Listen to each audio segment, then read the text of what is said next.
Are you ready? It's time for Disturbin the Burbs.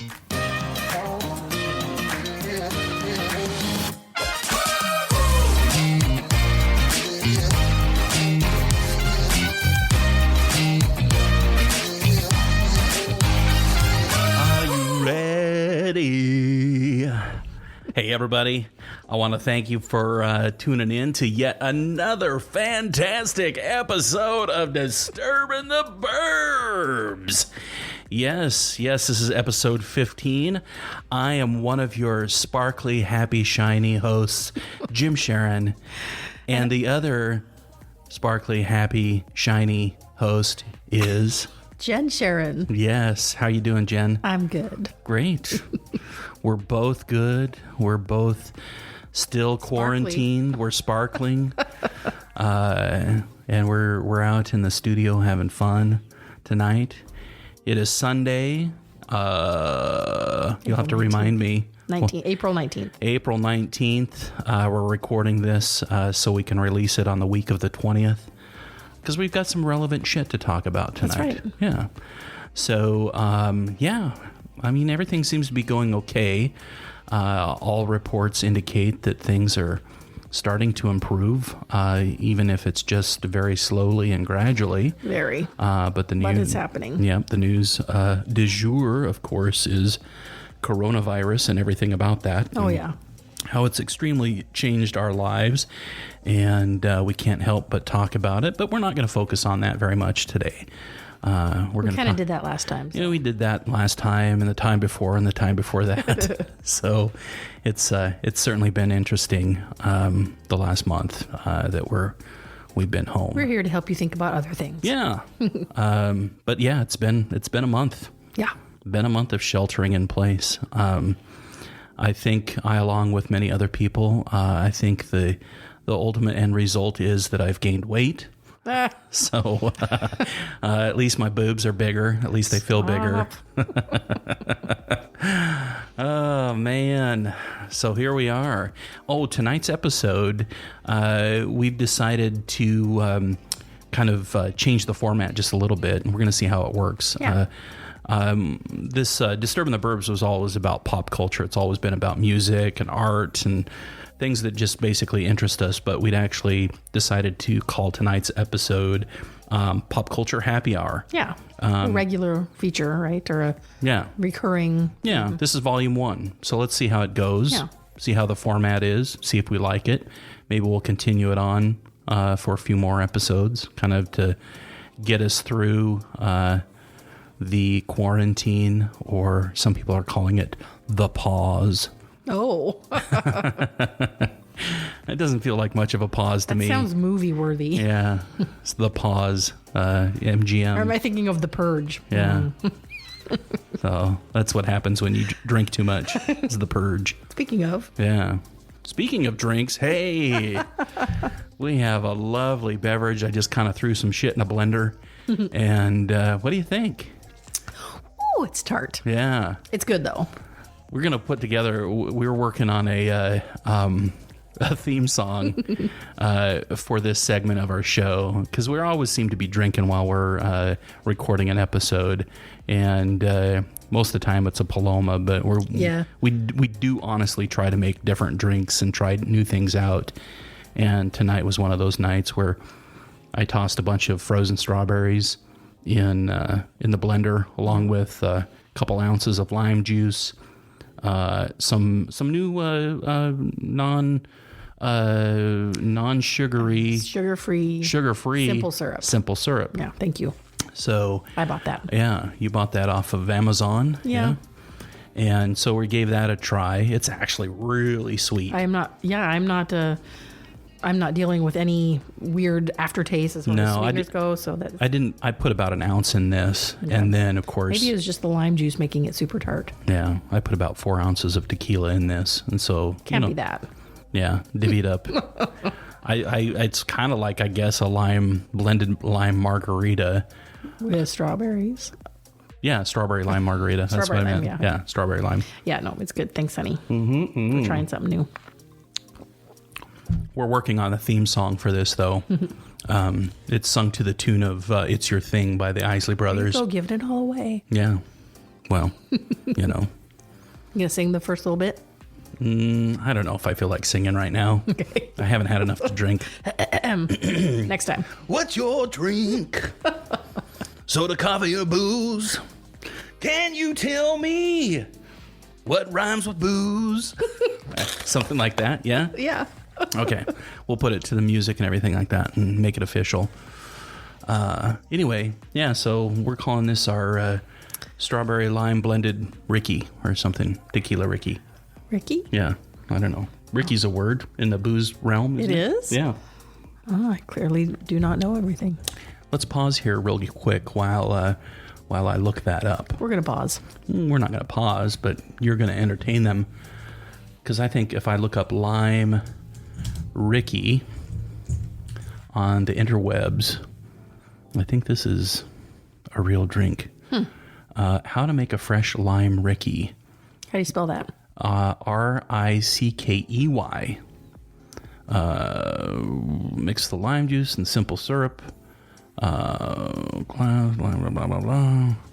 Gin Ricky. I think that's what they're... Yeah. No gin. I think that's what's in it. Maybe that's why I hadn't heard that term, because I abhor all things gin. Yeah.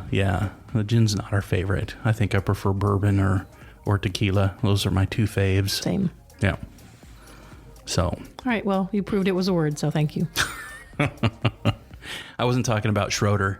Huh? Ricky Schroeder? Does that go way back for you? Yes, we're old. Yeah. Can you sing the Silver Spoon song? No. Lord, can you? No. Okay, good. I do remember the show. All I can think of right now is thank you for being a friend. But I don't think that's Silver Spoons. I think that's Golden Girls. Yeah. Oh, man. All right. Well, that was... So anyway, that's the drink portion of the evening. That was exceptional. So we want to talk about a few things, and so we're going to just dive right in here.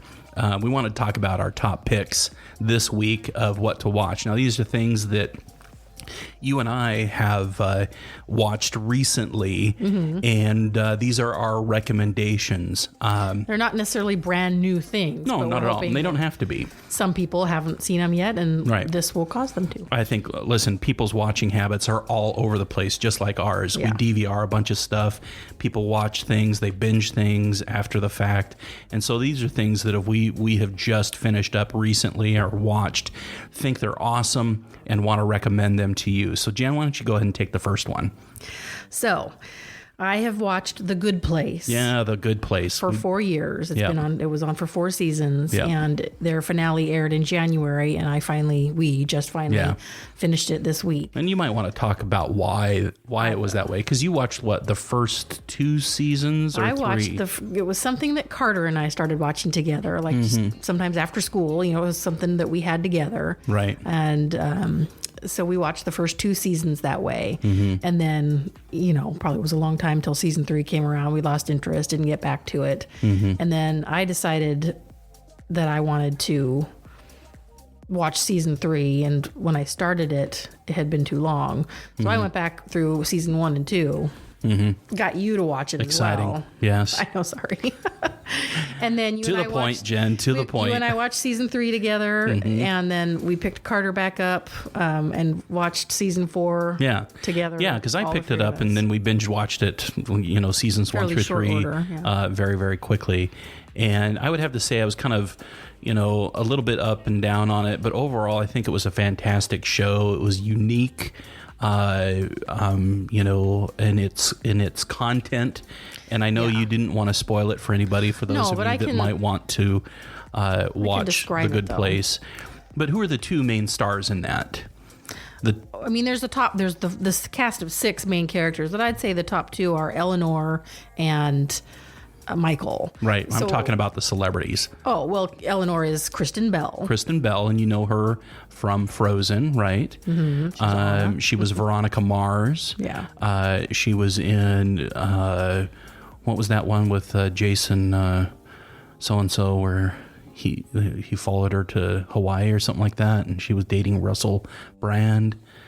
Forgetting Sarah Marshall. Yeah, Forgetting Sarah Marshall. So she was Sarah Marshall in that. She's married to Dax Shepard. Yeah, she's great. Yep. And then, of course, Ted Danson. And I haven't watched anything that he has been in since Cheers. Believe it or not. Oh, wow. And I thought that this was fantastic. It was. That guy it's sad that it only lasted 4 seasons, but it was a full story arc. They always intended it to end where it did.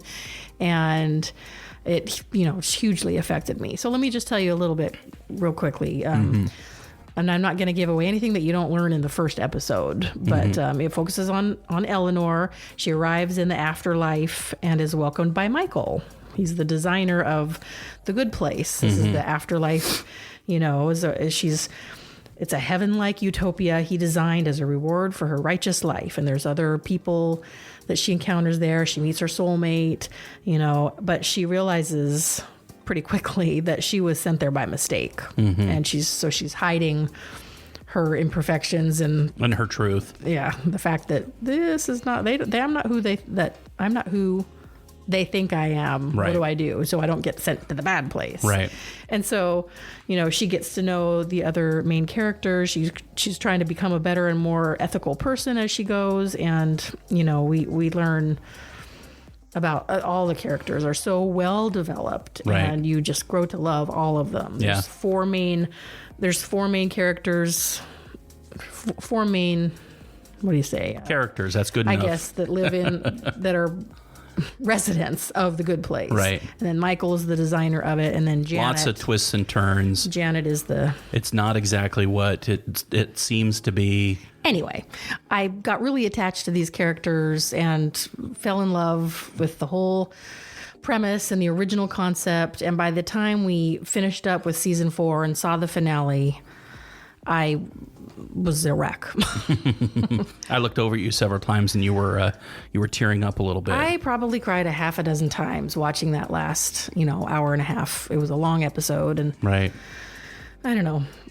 That's a good show when you're able to, actually get that wrapped up emotionally in it and feel those kind of feelings. Absolutely. Because sometimes that'll happen to me. I'll tear up during a show or during a movie, and I'll catch myself and I'll go, holy shit, this is just a TV show, right. And these are just characters.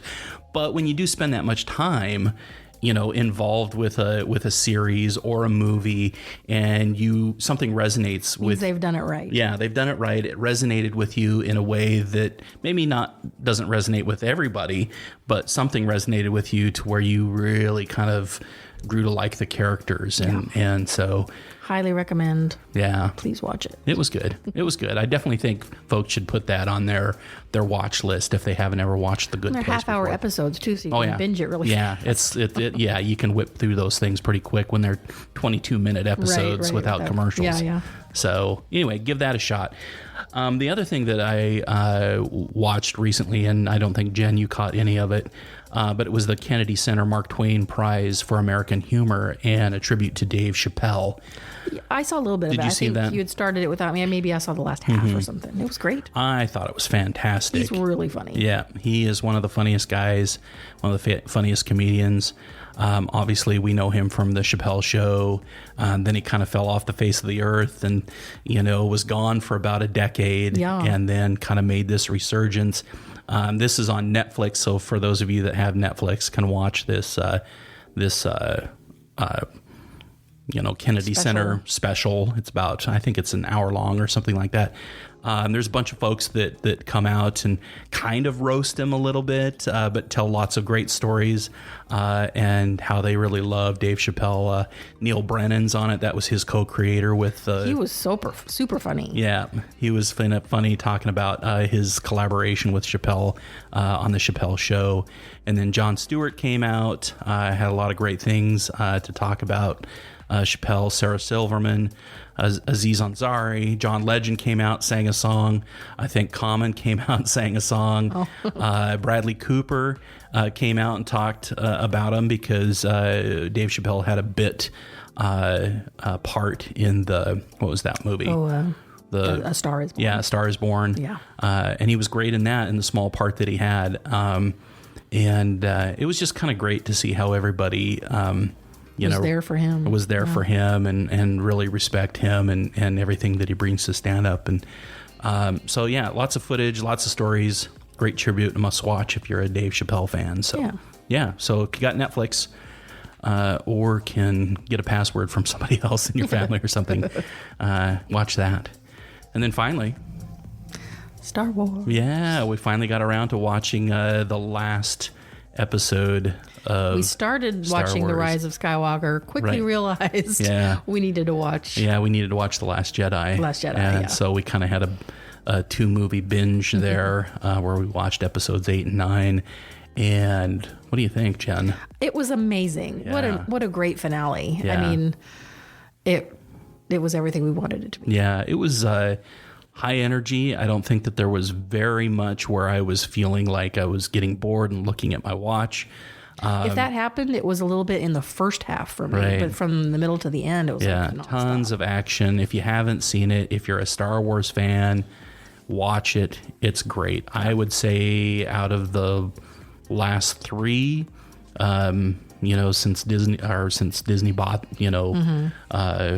the studio and the franchise, I think that it was probably the best out of all of them. It was fantastic. So Cried at that one too, of course. did you really? Just once. Just once? Yeah. Not going to say And I don't want to reveal anything because no. I hadn't heard a whole lot about it.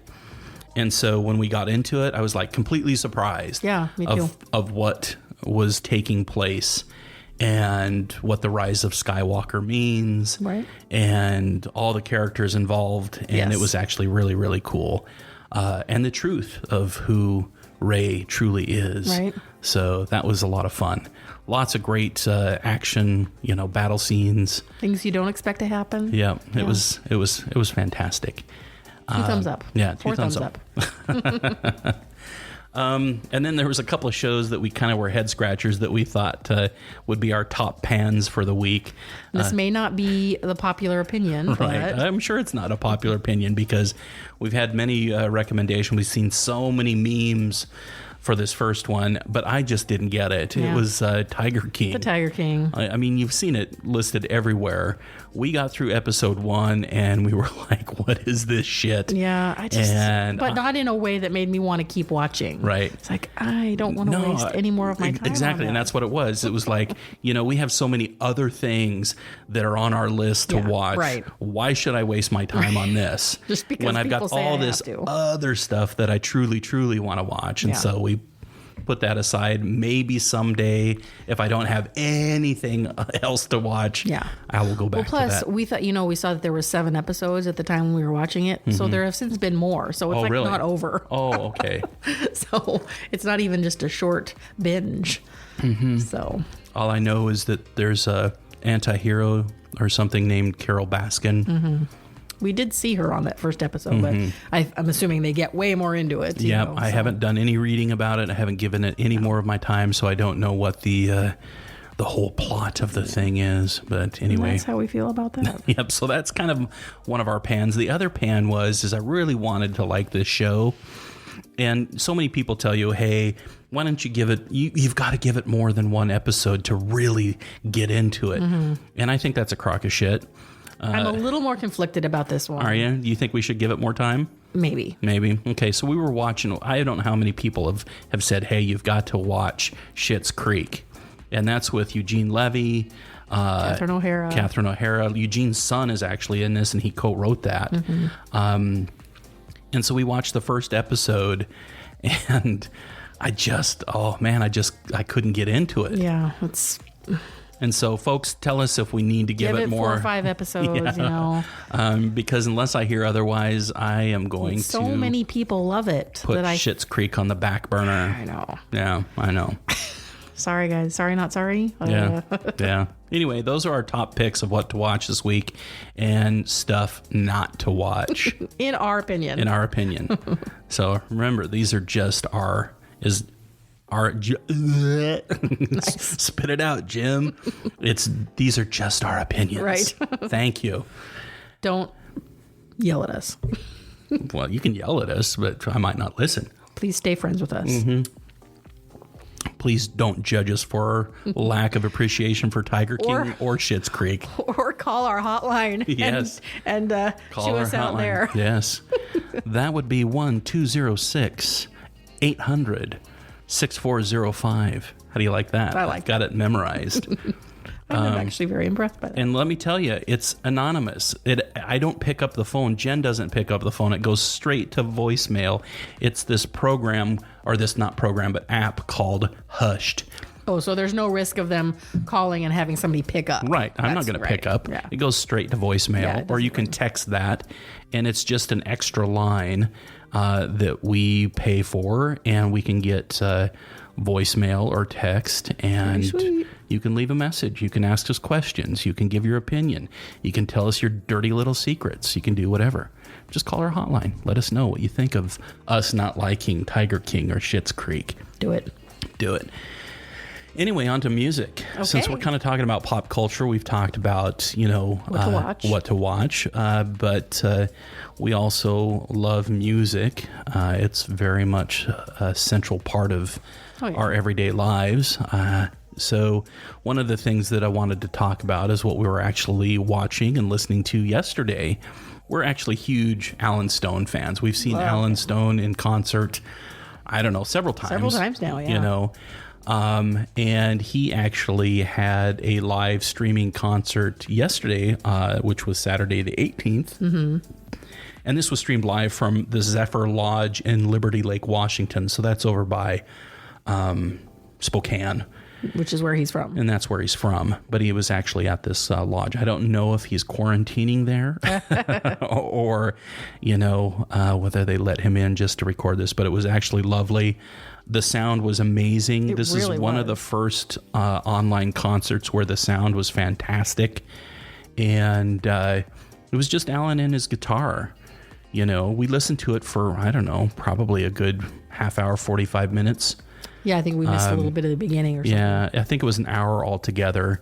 But it was fantastic. And I'm assuming you can still access it. Yeah, actually, you can go out to his Facebook page. Okay. And it is there on his Facebook page. So that's Alan Stone. Look him up on Facebook if you're a fan of Alan Stone. If you're not, I would call him kind of blue-eyed soul. He's definitely kind of got a little bit of funk to him. He's got a great vocal. I would say out of anybody that I could compare him to loosely, would be Daryl Hall from Hall & Oates. He's just got this wonderful voice. He's got just a natural rhythm. Again, it's kind of that blue-eyed soul music. I like that. So that's all I can say about that. Yeah. You and I have just... You should be listening to him. Found out about him several years ago, immediately fell in love with the style of music, and then just started following him around, whenever there was a concert nearby. Luckily for us, since he started in Spokane, he's done a lot in the Seattle area. Well, yeah, he lived in Seattle for a little while. We've had lots of opportunities to see him, I think more than some areas of the country. Mm-hmm. I mean, obviously, he does tours now. Yep, he's global now, but... Anyway, that was fantastic. So I'll also try and post that up on the disturbintheburbs.com episode page because there's another concert that he just released, and NPR does these series called Tiny Desk Concerts. Oh yeah. And I've seen a bunch of different musicians do these little concerts. And so he just did one and released it on April 6th, and that's also on his Facebook page, but it's on YouTube and that sort of thing. But again, we'll put both of those concerts up on the episode page of disturbintheburbs.com. Mm-hmm. So look for those. And then one of the things that I'm working from home, so I'm spending 8+ hours, behind the computer. Right. And I'm not in the office. It's kind of solitary almost. Whereas, prior working in the office, I have people coming in and out of my office all the time. There's a lot of personal connections being made. So it's a little different. You're probably typing a lot more in your inter-office chat. There's that, and we're on Microsoft Teams. It's kind of like Zoom. It's a meetings, video conferencing and that sort of thing. But kind of the solitude that I'm experiencing is a little offsetting for me because I'm such a social person. So one of the things that I've really been leaning into is my music. So I'm having the music play all day long. Yeah. Just I guess it's almost to keep me company or keep me motivated or keep me going. And we have a local station in Seattle. It's global. They stream, they've got an app, and there's people all over the world that listen to them, but that's KEXP, and it's a listener supported radio station, and they play, to me, some of the best music because they're always finding new artists. They play a lot of Northwest artists, a lot of world artists. There's a bunch of different DJs. They get different sections throughout the day, throughout the week. And so there's a wide variety of musical genres that are being played. Right. You can hear anything from Zydeco to Is it like public radio, or it's kind of like public radio, I guess. Like I said, it's listener supported through donations and that sort of thing. But I think it's probably they're the only station in Seattle that play like what is currently going on. A lot of independent artists that they feel need the exposure where they're not going to get that on top 40 radio or something like that. So anyway, I listened to KXP's Song of the Day 2020 playlist on Spotify. So that's kind of been my saving grace during the coronavirus. So I suggest if you're interested in that, you can either download the KEXP app and stream their music as they're playing it all day long, or go out to Spotify, and they've got several different playlists out there. They've got Northwest artists, they've got the best of 2019, and so on and so forth. That's cool. Yeah. Well, my music picks of the week also stem from a Spotify playlist. I think you win for the finds of the week. Definitely. Well, it starts with a more obscure artist that I had found quite a while back, Jacob Collier. And he started out doing those one-person, mashups on YouTube where he sings all the parts. Oh, That's how I first heard of him. Okay, so yeah, I remember that. But he's basically a musical genius. I could go on and on about him. But anyway, I started listening to his Spotify channel or station, in which they bring in other artists kind of similar to his style. Right. So that whole music led me genome. So that's how I learned about Corey Henry.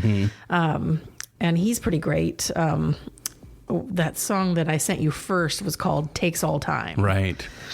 And you love that one too, right? Yeah, absolutely. And then his latest full-length album is from 2018. I think he's got a new single out.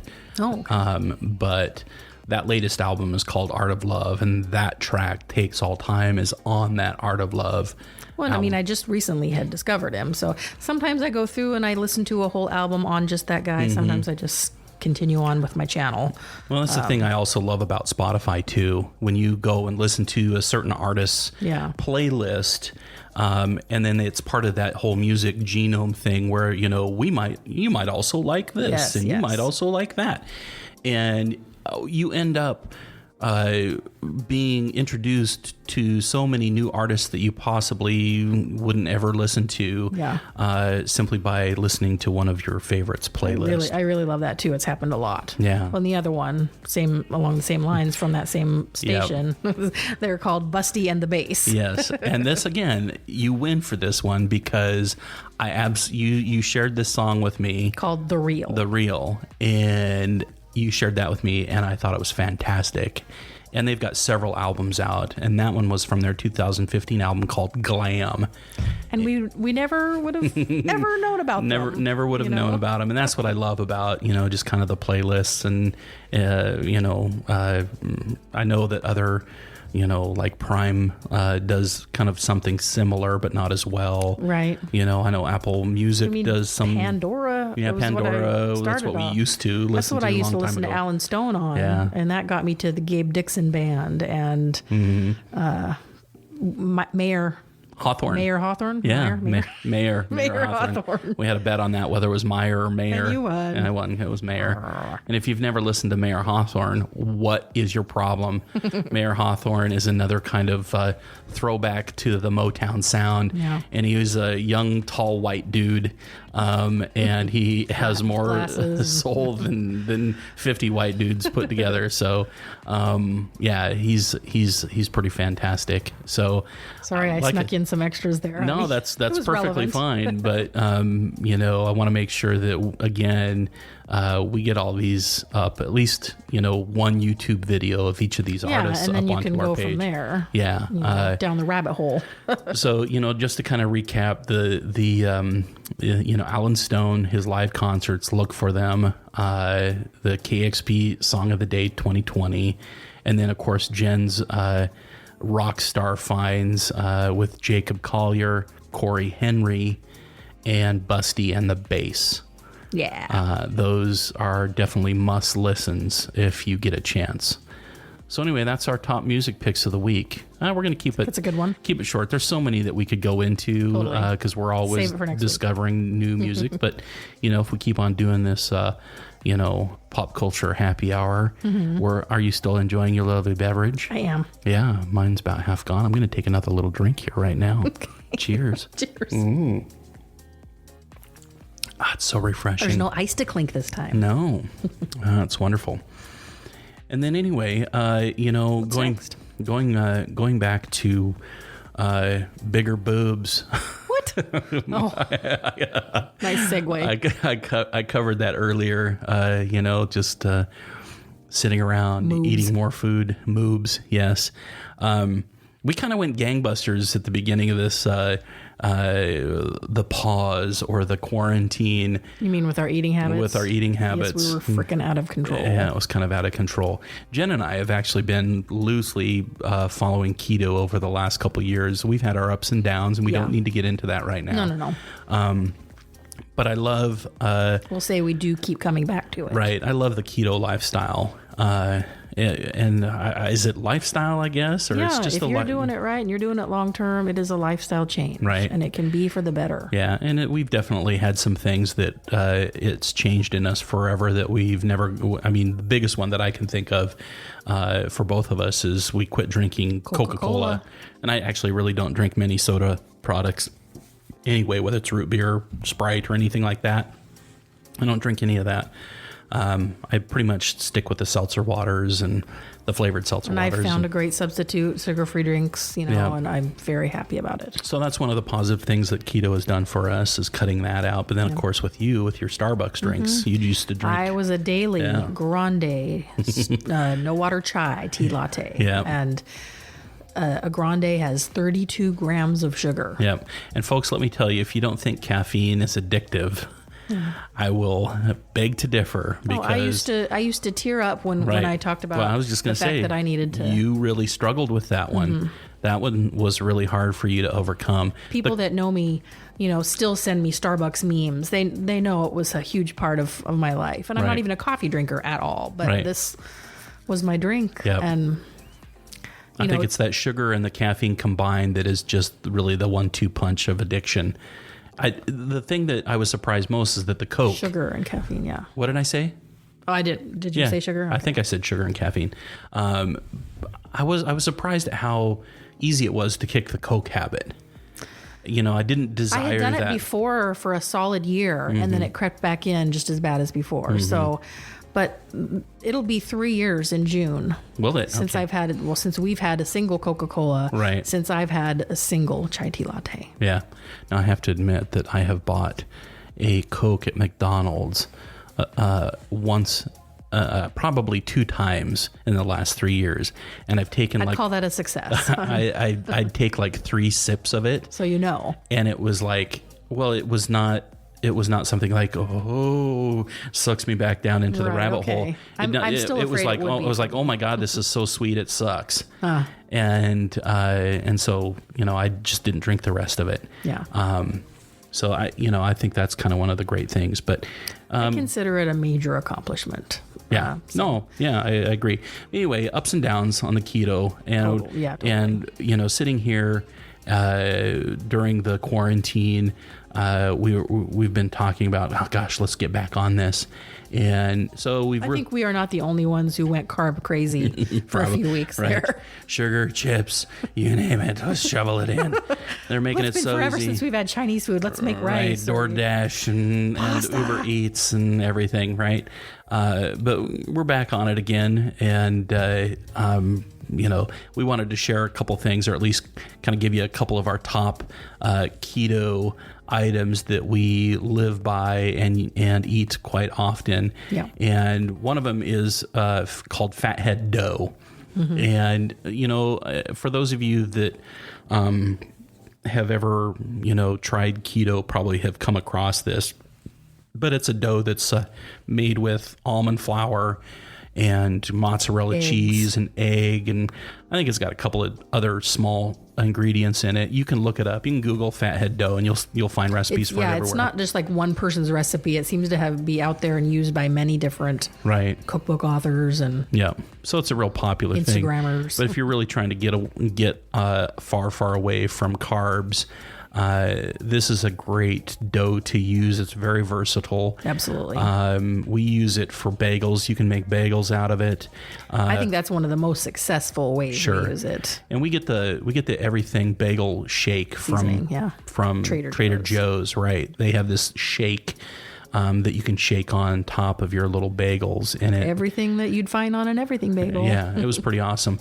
And so we've made that. You can also use the dough for pizza crust. I think that's how we first used it. Yeah, because I can't live without pizza. Can't live without pizza in any form. So we'll talk about this other thing, but we found this product called Cut to Carb, and it's kind of like flatbread. They call it a flatbread, but it's thinner than a tortilla. It's kind of like lavash bread, but thinner than that. It's pretty damn thin, and we make pizzas out of that now, and I'll get into that another episode. But the fathead dough makes a great pizza crust. We've also used it. We roll it out flat into a square, and then use a pizza cutter and make little strips, twist them, and make these little season them, and make these little pizza twists. And then finally, we've used hot dogs, and we'll cut off strips and kind of make these hot dog pigs in a blanket with the fathead dough rolled around it. Yeah, so that's pretty great. And I'm sure there's more that we haven't. Yeah, I'm sure other people have other uses. Yeah. And then there's one of the recipes that you found.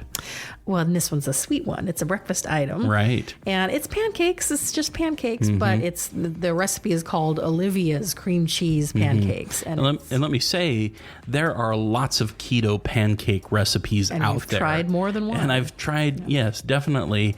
And there are some that just sit like a brick in your stomach. This one's a genuine recommendation. This is, there's still a little springiness or sponginess, I guess, to them.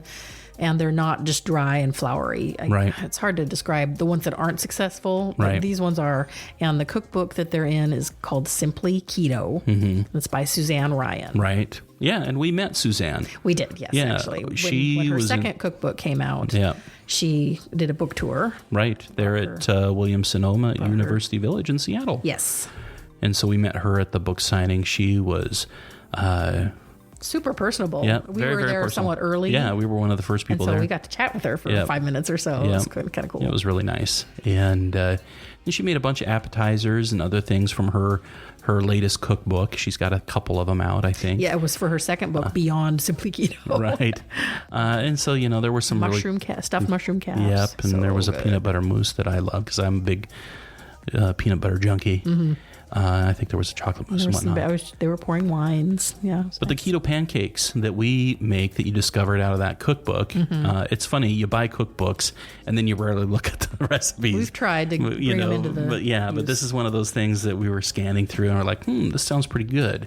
And what's really cool about this one is that you can put all the ingredients in a blender. So if you've got a blender, you put all the ingredients in there, whip it up, and then you've got a pouring device. So you can pour the perfect pancake into your hot skillet. And that's even Carter likes them, by the way. Oh yeah, there's lots of eggs in it and cream cheese, and I think that's the part that kind of makes it spongy still. Okay. And gosh, I don't know. I think there's a little bit of almond flour. Yeah. There's some Swerve confectioner's sugar, so it's kind of like powdered sugar consistency. but it's with erythritol, so not sugar. So it's a lot better for you, and not as many carbs. It doesn't raise your sugar alcohol. Right, and I know that there's a couple other ingredients in there. I know there's some baking powder and a few other things, so it makes it like a real pancake, and it actually rises. But yeah, those are probably some of the best keto pancakes from the Simply Keto book by Suzanne Ryan. I know if you do a Google, you'll probably find the recipe out there because I know everything's available on the internet. But well, she's got a Facebook group, Simply Keto Karma, that I follow. I know she's on Instagram as well. I get a lot of tips from that group as well. People are really good about sharing what works for them. And, half the time, it's probably where I actually discovered that pancake recipe. Hey, we got to pull out that cookbook. Right. People are saying this pancake recipe is the bomb. So. Yeah, no, it is great. So, and speaking of books, we also wanted to talk about some of our favorite reads lately. So why don't you go ahead and talk about some of your favorite books that you've been reading. I know we were supposed to pick one, but I cheated, and I'm going to be talking about a trilogy. The first one is called A Discovery of Witches. Yeah, I've seen those books up on the shelf. The author is Deborah Harkness. The trilogy overall is called the All Souls trilogy. And now, did they make this into a TV? Yes, this year. The first season. You and I watched that? Yes. Okay. You watched it with me, and so and you managed to enjoy it, having not read the books, I believe. Yeah. What was that? What was it on? Was it on Netflix? Was it on Prime? We had to subscribe to this Sundance channel or something like that. Oh, is that what it was? Yes. Oh man. So I wonder if it's available now somewhere else. We'll have to look that up. I don't think so, but we can post the link to it or whatever. Because the TV series was also top notch. All right, so back to your books. But anyway, it's obviously about supernatural stuff, witches and vampires and things like that, and how they interact. That's one of your favorite genres, isn't it? But this is smart writing. This is for grown-ups.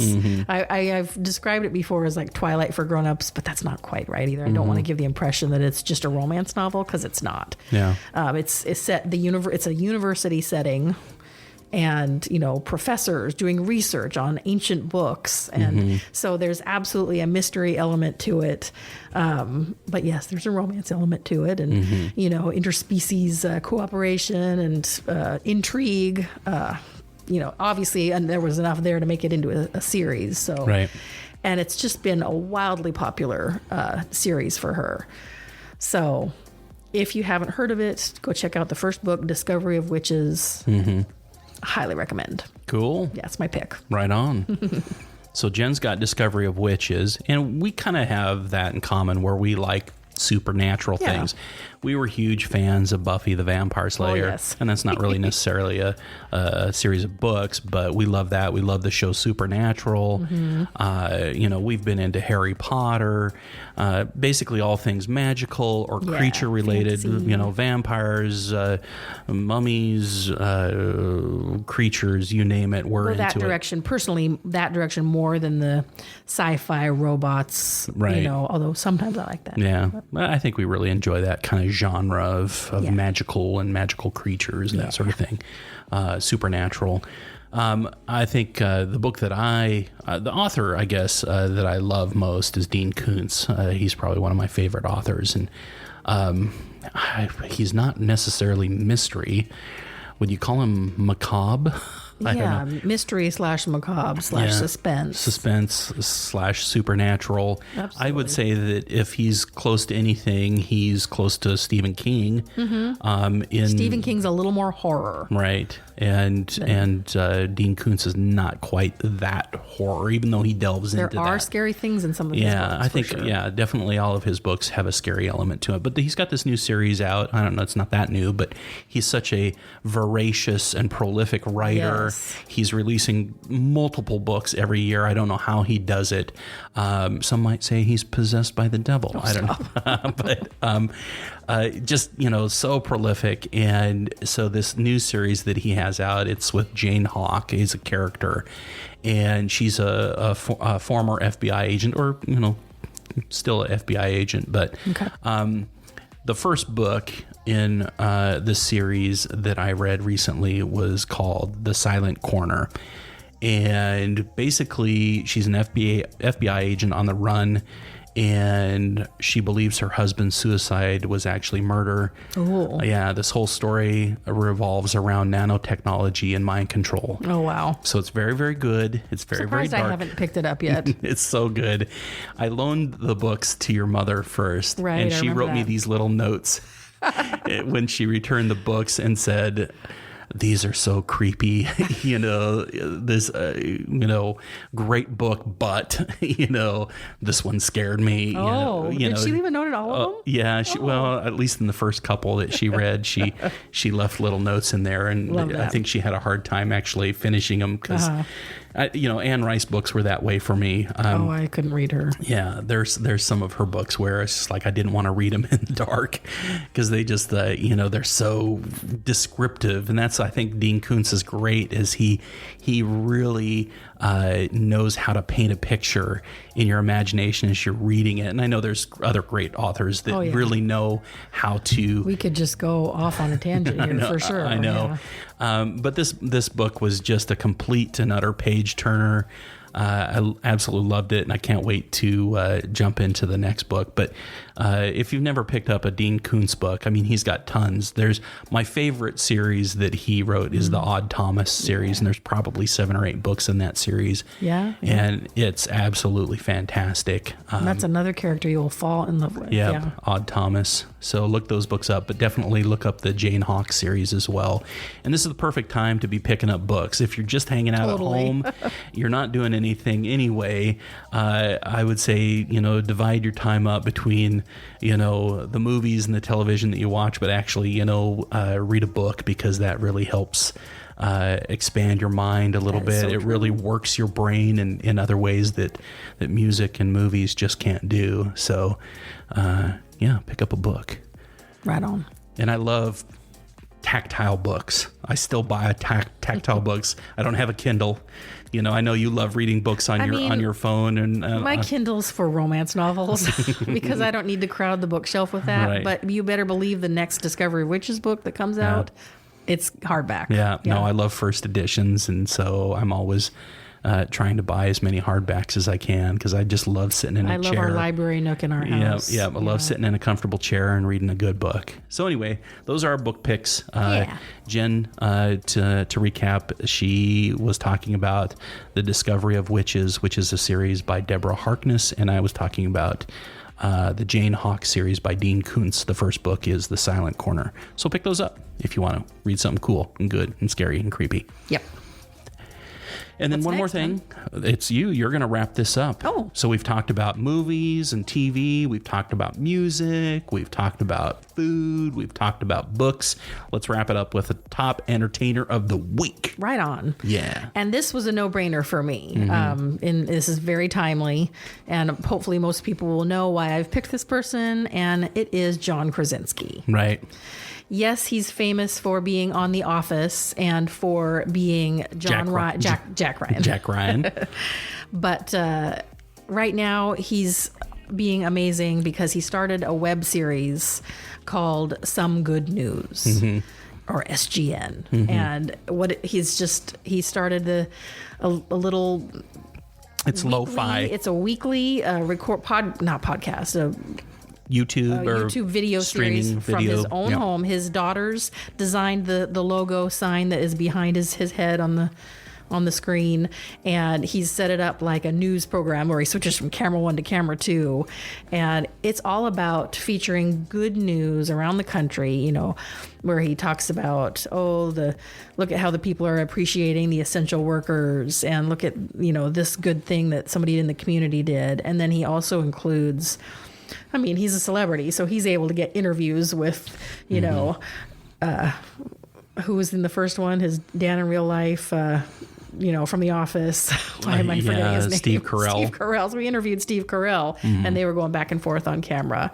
And it was just this awesome little 10-minute long surprise, out of nowhere that he decided to do this. But then episode 2 was even better because he featured this little girl that was like a Make-A-Wish situation where she wasn't able to go and see Hamilton like she was supposed to, and then before the lockdown happened.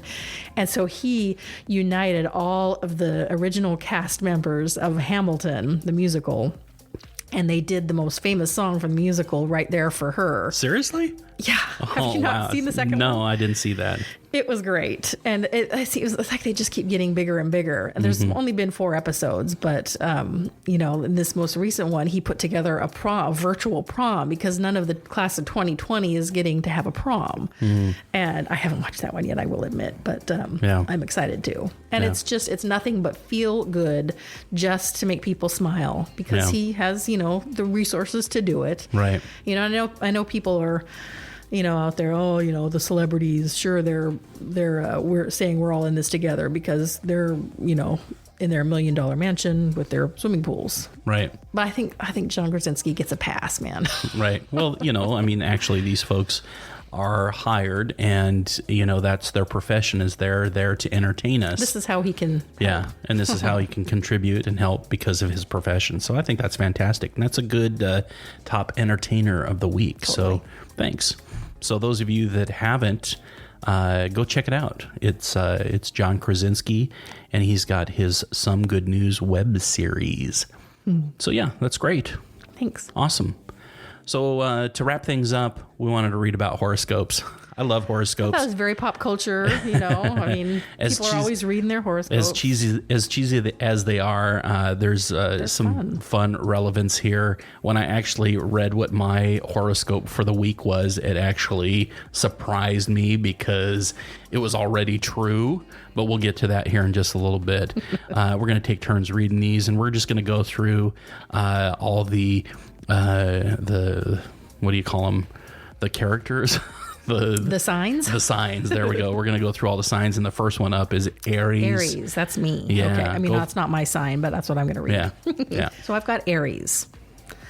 Around April 22, when the new moon is in your second house of income, you'll be stirred to make pragmatic moves around your finances, whether that means exploring new money-making opportunities and investigating potential earning opportunities.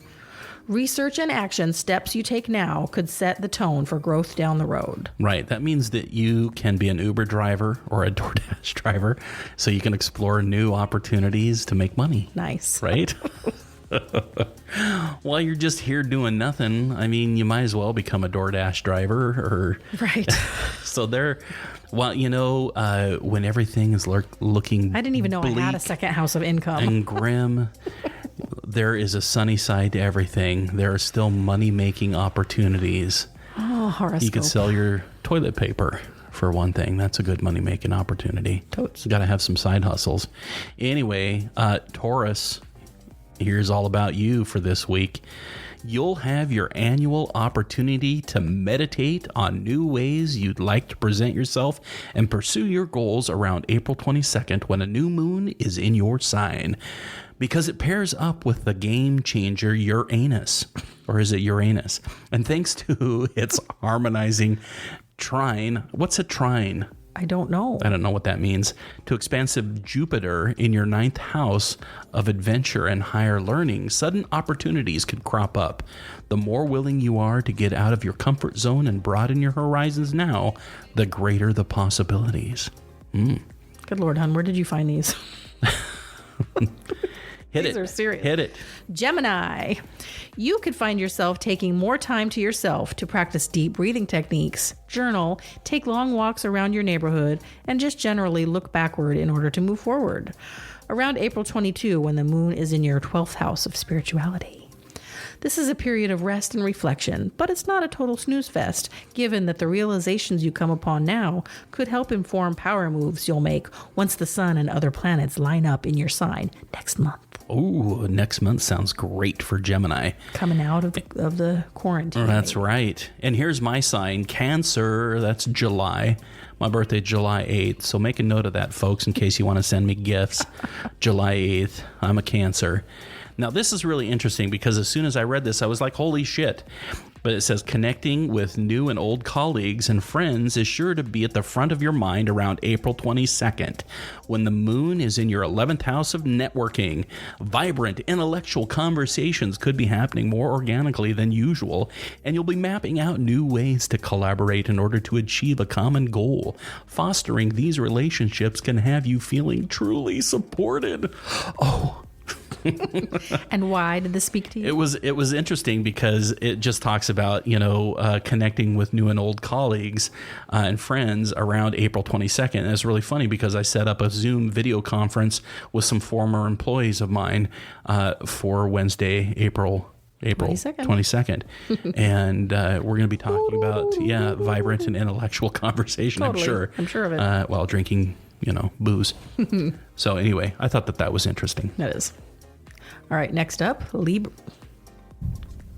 Here we go. You do need your eyes checked. Yeah, this is pretty small. That's what she said. Okay. Anyway, Leo, here we go. If you've been meaning to touch base with a higher up about taking on more responsibility or send out a proposal that could allow you to take your professional path to the next level, you'll do well to get the ball rolling around April 22nd when the new moon is in your 10th house of career. Okay. That's the shortest one. Yeah. And then the next one is Virgo, if you're keeping track. You'll be opening your eyes to exciting opportunities to hone your skill set and advance your career around April 22nd, when the new moon is in your 9th house of higher education and adventure. Whether that looks like a restart or a class you can take online, or a retreat. Whether that looks like a retreat or a class you can take online, welcoming new experiences and information and shaking off tried and true routines can prove enlightening. All right. Libra. You could be compelled to connect with your significant other or loved ones on a more spiritual level around April 22nd when the new moon is in your 8th house of emotional bonds and sexual intimacy. Jen, isn't this your sign? Speaking Moving of on. sexual intimacy. Anyway, opening up. Sexual intimacy. Sharon, did you let me read, please? Yes. Opening up about your most heartfelt emotions and having what might feel like at times challenging conversations about the deep-rooted dynamics could ultimately help you take your bond to the next level. Okay. Yeah. Can you ever have serious... Well, it does say challenging conversations about deep-rooted dynamics. Mine was super serious. Yeah. Yeah, it was very serious. Scorpio, you're up next. That would be what, November? Somewhere around in there. You'll do well to join forces with a dear friend, significant other, or colleague around April 22nd, when the new moon is in your 7th house of partnership. You could be putting your heads together to tackle an issue that has cropped up at work, to develop a business proposal together, or to design a game plan for achieving a shared goal. Either way, one-on-one collaboration allows your individual strengths to shine and bumps up your chances for success. Okay. Sagittarius. Shout out to my sister Stephanie. You'll do well to tune into your underlying motivations for pursuing particular money-making opportunities or spending time on a specific job. You might want to rethink, revise, and reframe how you're going about pursuing your professional path. You'll come out stronger for it. Also, the stage is being set for a heartfelt moment with your significant other or someone who has the potential to become one. You'll benefit the most from embracing emotional vulnerability and letting the moment play out organically. Okay, Capricorn. Sweet opportunities to connect with your significant other or loved ones could abound around April 22nd, when the new moon is in your 5th house of romance.